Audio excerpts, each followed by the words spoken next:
Hello everybody and welcome back to another video on the artist philosophy and how you can improve the clarity and creativity of your work.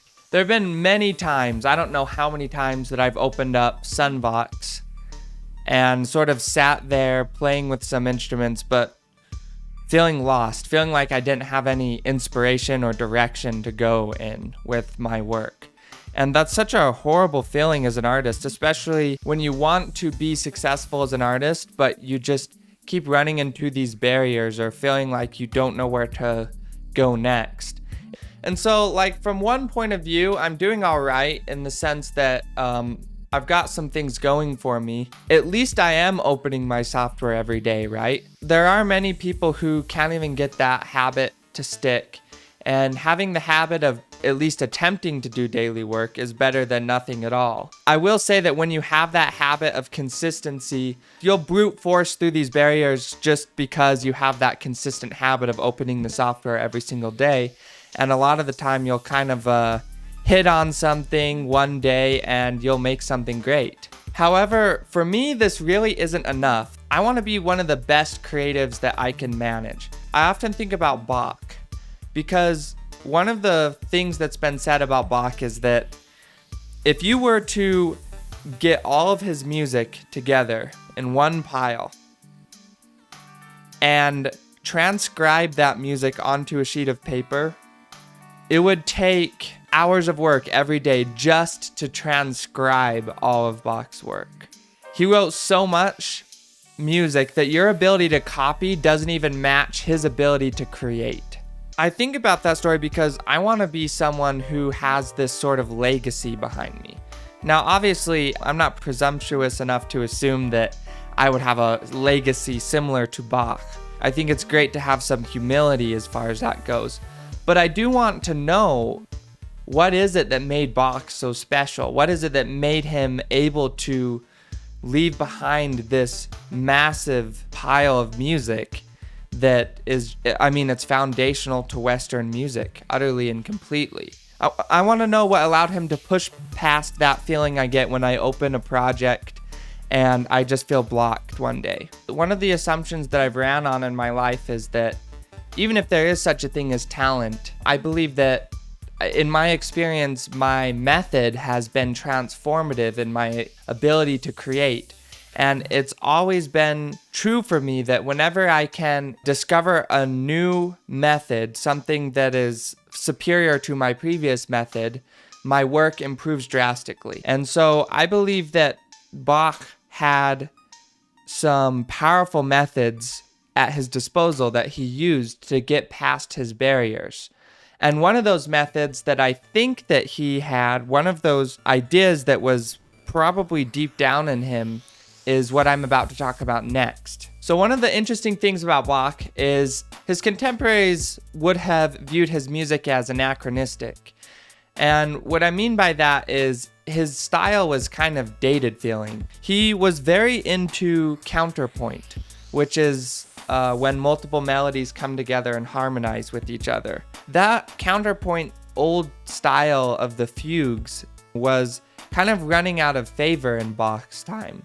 And new people like Mozart were really starting to come up and make all these very simplistic but showy music that was more engaging to the people at the time. Generally, we think about creatives as somebody who wants to move things forward, so it's kind of strange to note that a lot of the people of his time saw him as kind of stuck in the past. This characteristic of Bach is associated with the idea that I want to present to you today. This is what Twyla Tharp, in her book called The Creative Habit, termed the spine.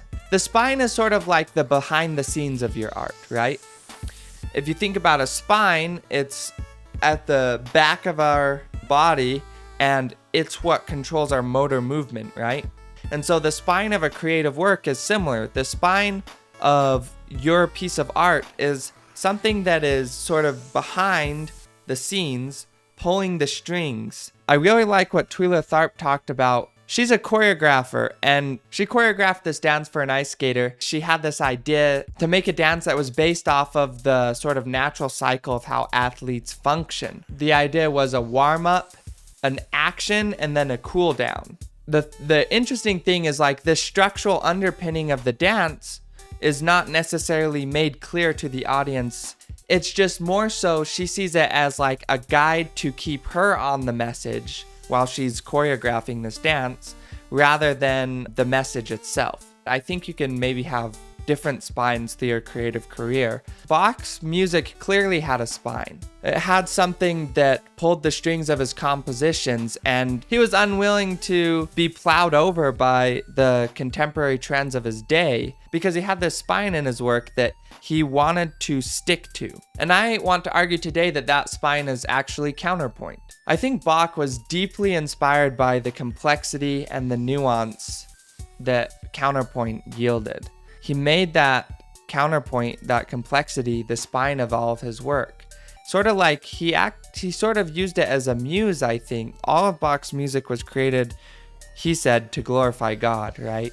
And I think he used the beautiful, complex nature of counterpoint as a way to represent the truth, like what he saw as truth, which was God and the beauty of the world and the beauty of God's creations. And so I've been thinking about the spine of my work as an artist.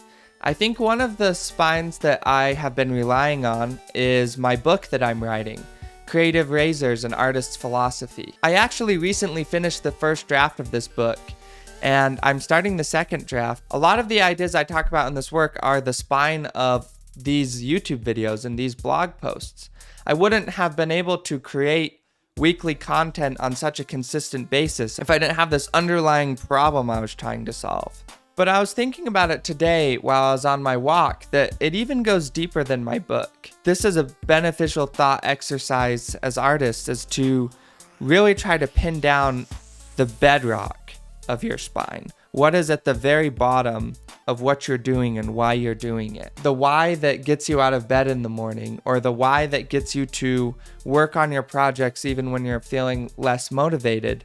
Upon thinking about it further, one of the spines that I'm moved by is I see creativity as a solution to the broader problems that we're facing collectively as mankind right now. I believe today we need artists more than ever. Dostoevsky said, "Beauty will save the world." And that's something that I happen to agree with him on. Defining the spine of my work keeps me on track, and it can also act as a muse for inspiration. When I don't know what to talk about, I can always come back to the underlying goal behind everything that I do. And even though I still might not be able to keep pace with Bach, my spine moves me to create more than I have ever done in my life.